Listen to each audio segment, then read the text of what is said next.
Now, from Wish TV, your local news source, this is All Indiana Politics. Good morning, everyone. Welcome to another edition of All Indiana Politics on this Sunday. I'm Phil Sanchez. Let's start this morning by talking the race for U.S. Senate here in Indiana. We've talked here several times about Republican Todd Young and Democrat Tom McDermott. But there's a third name on the ballot, Libertarian James Sceniak. He grew up in northern Indiana, has degrees from Ivy Tech and Bethel College, and works as a behavior therapist with children with autism. And let's welcome in James Sceniak now. James, good to see you. I want to jump right in and talk about an issue that's really been dominating the news this week, abortion, as you very well know. Do you support a total ban on abortion here in the state? And should a ban on abortion include exceptions for rape and incest? So with the Dobbs decision, which everybody is talking about, and it's dominating the news cycle, I believe that abortion bans just simply do not work. I am a pro-life candidate, but I believe there's other ways we can reduce abortion through social issues and through economic issues as well.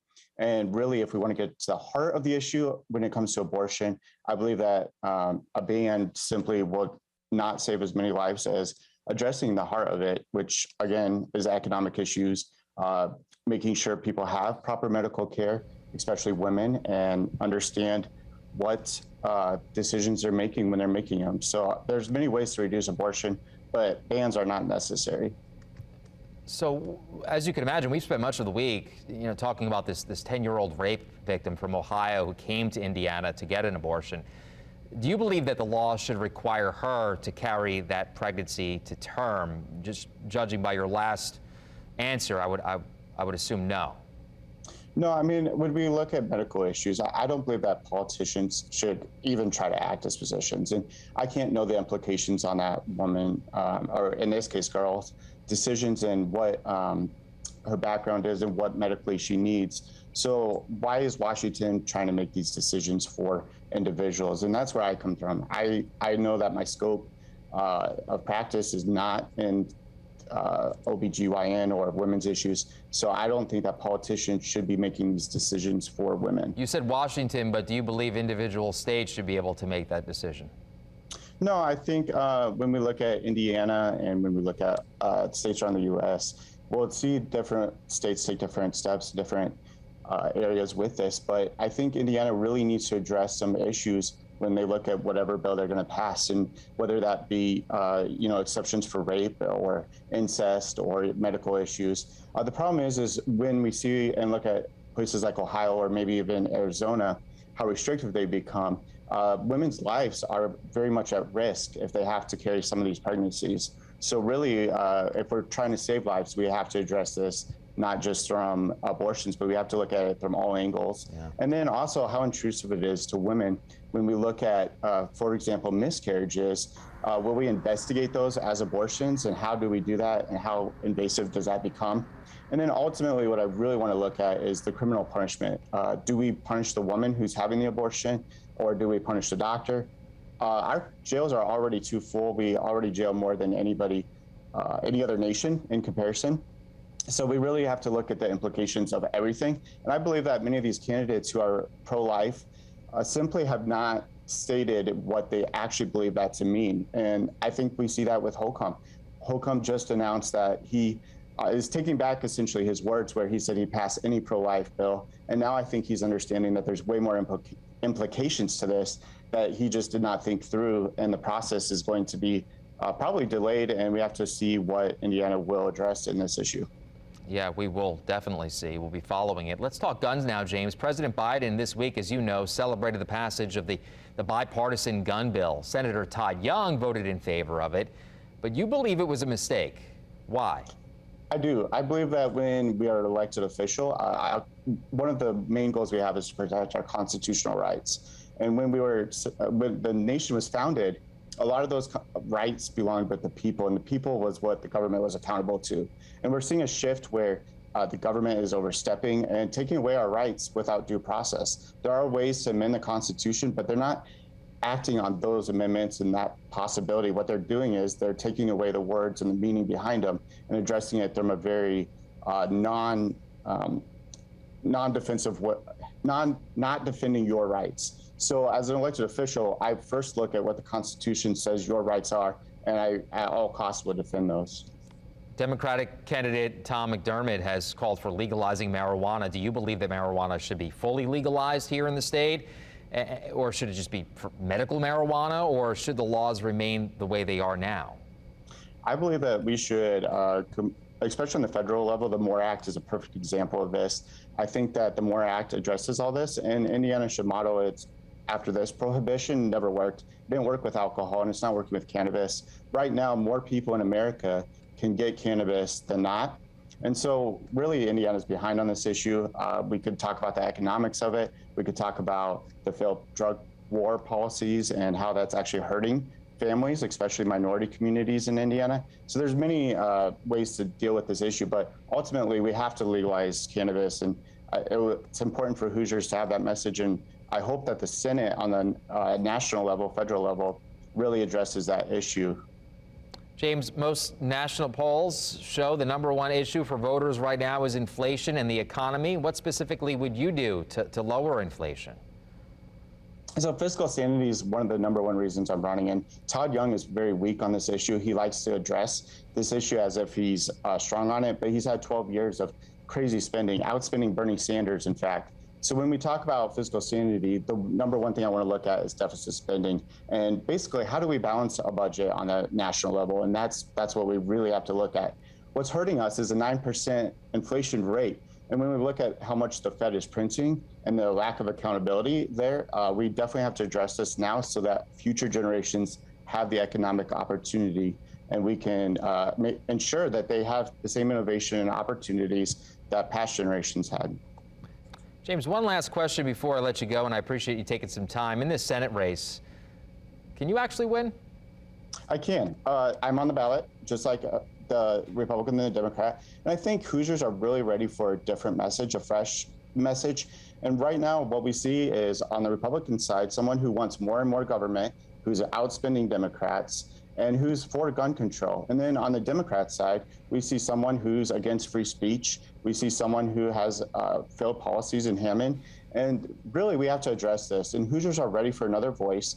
When 60% don't even come to the polls and vote, that's an issue. So they want other options on their ballots. And I'm here to give them that option. And I'm just as viable as the other two candidates.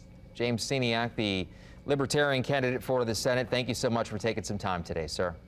Yeah, thank you. Appreciate it. All right, coming up, Indiana's best political team joins the debate over abortion here in Indiana and the Attorney General's investigation of an Indianapolis abortion doctor.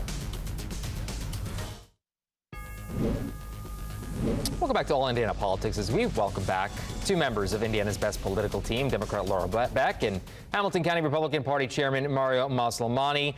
Guys, good to see you. Happy Sunday. So we need to talk about everything that's happened this week in the case of that 10-year-old rape victim from Ohio who came to Indiana to get an abortion. For the folks at home who maybe aren't aware of the story, we want to kind of walk them through before we get to you. Wednesday, we learned a suspect had been charged. Police say he confessed to the attack. Thursday, Attorney General Todd Rokita confirms his office is investigating the doctor for possible criminal and professional violations. By Friday, we had learned the doctor had filed reports on time and that IU said she followed all privacy laws. Laura, we'll start with you here this week and your reaction to all of this. Just a disturbing story. Oh, yeah. I mean, it's disturbing all around. And my heart goes out to this child because, unfortunately, this happens, and it happens to children every day.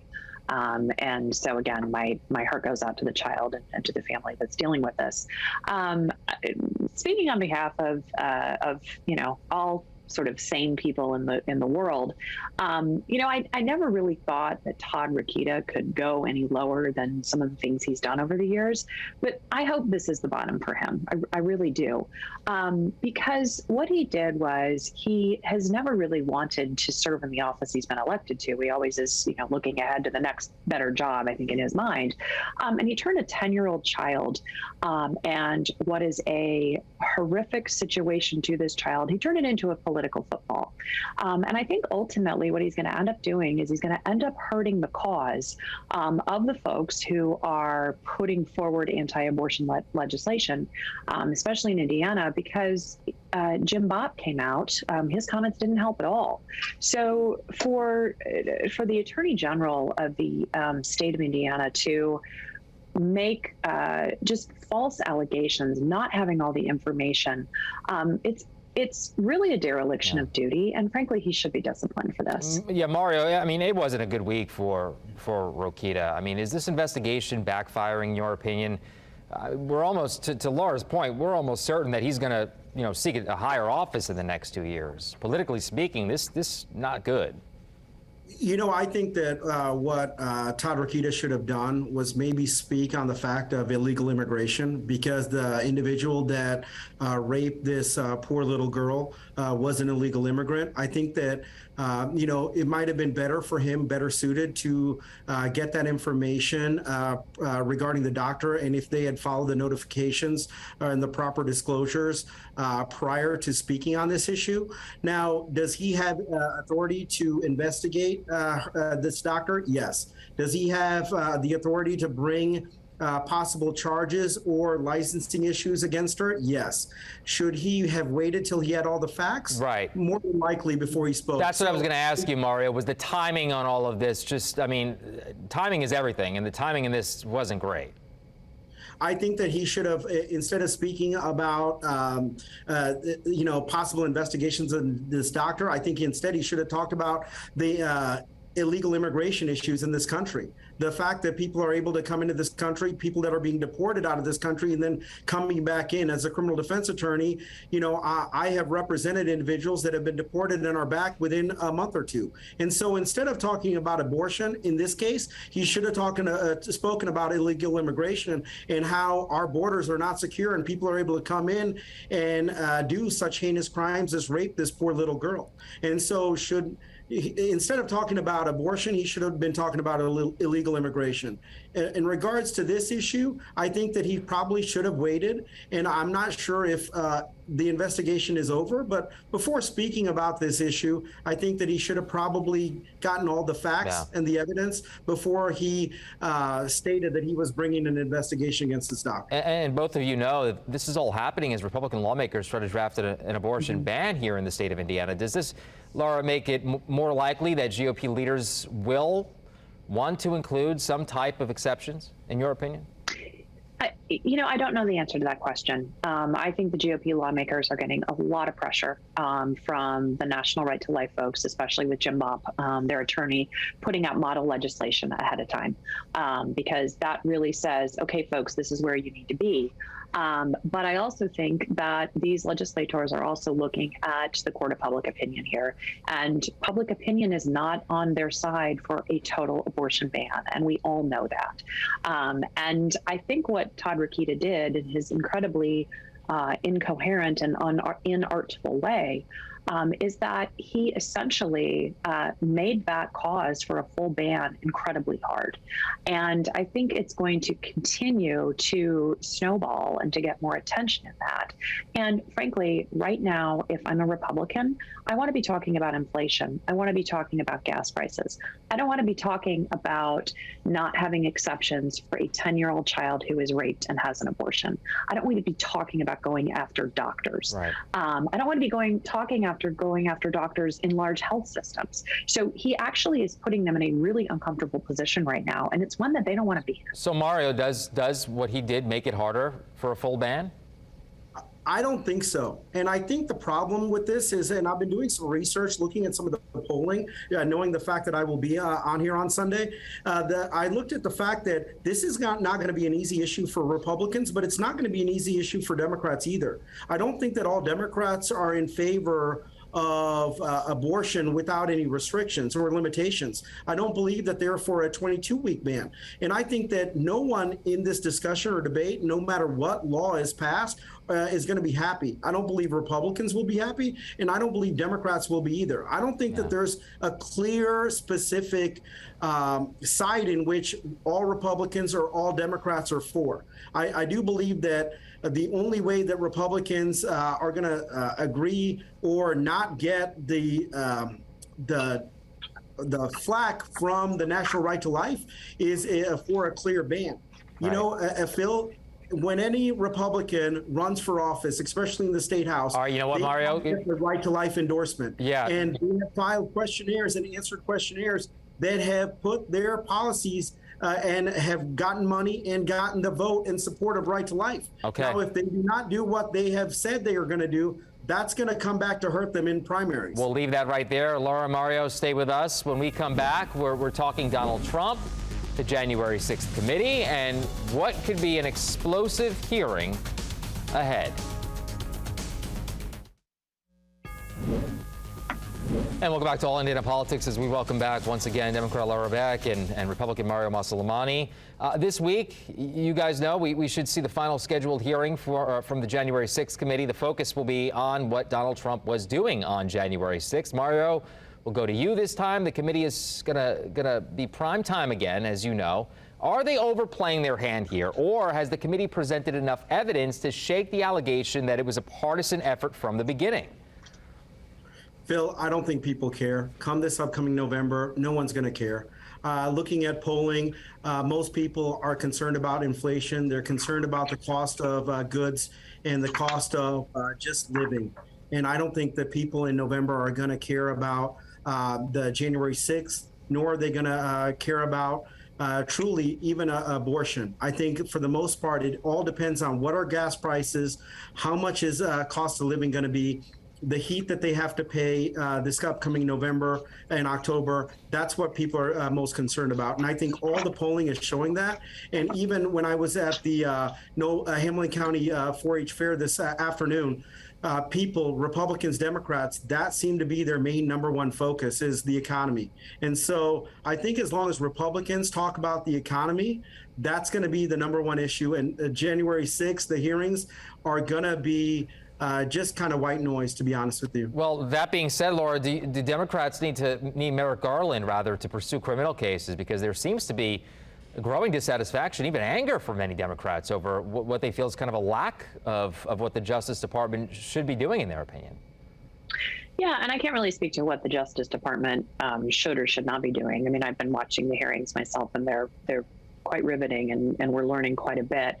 I also think that when you look at the numbers in terms of the prime time viewing, they're much higher. And so I think the committee has done a solid job with this. Going back to Mario's point about people not caring, the one person who's going to be talking about this, because he's going to announce that he's running for president probably after Labor Day, is Donald Trump.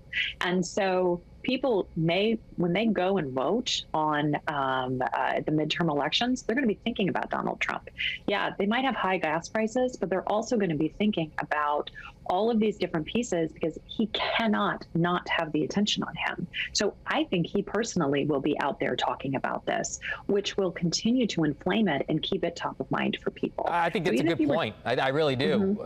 Yeah, Laura, no doubt. Even if you were tuned out to the hearings, you're going to be tuned back in because he will be talking about it because he thinks that this was just a peaceful gathering of protesters. That being said, Mario, it does seem like he's going to make that early announcement, and polls do show that people in both parties want Donald Trump and Joe Biden to step aside in 2024. So, in your opinion, what should Donald Trump do? And I know what you're going to say about the current president, but what do you think Donald Trump should do here? Should he announce in Labor Day? I hope he waits till after November, because right now, the way the economy is going, the way the mood of the people is in America, we just need to ride the red wave. The red wave is coming in November. We need to be talking about jobs, the economy, gas prices, inflation, mortgage rates. That's what we need to be talking about. Laura, 20 seconds. Close us out here. Donald Trump wants to talk about Donald Trump. And so he doesn't care about gas prices because he hasn't filled up a gas tank in probably 50 years. Donald Trump is going to talk about Donald Trump, and he wants to talk about January 6th. And so I think we should be prepared for that. We'll see what That's happens. what the Panel, always good to Democrats are see you. hoping for. Thank you. Have a good rest of your weekend. We'll be right back. Thank you. All right, thank you for joining us for All Indiana Politics this week. We'll be back here next Sunday morning at 9:30. And stay with us this week as we track new details on the potential abortion ban here in the state of Indiana. That will go before the Indiana lawmakers later this month. Have a great rest of your weekend.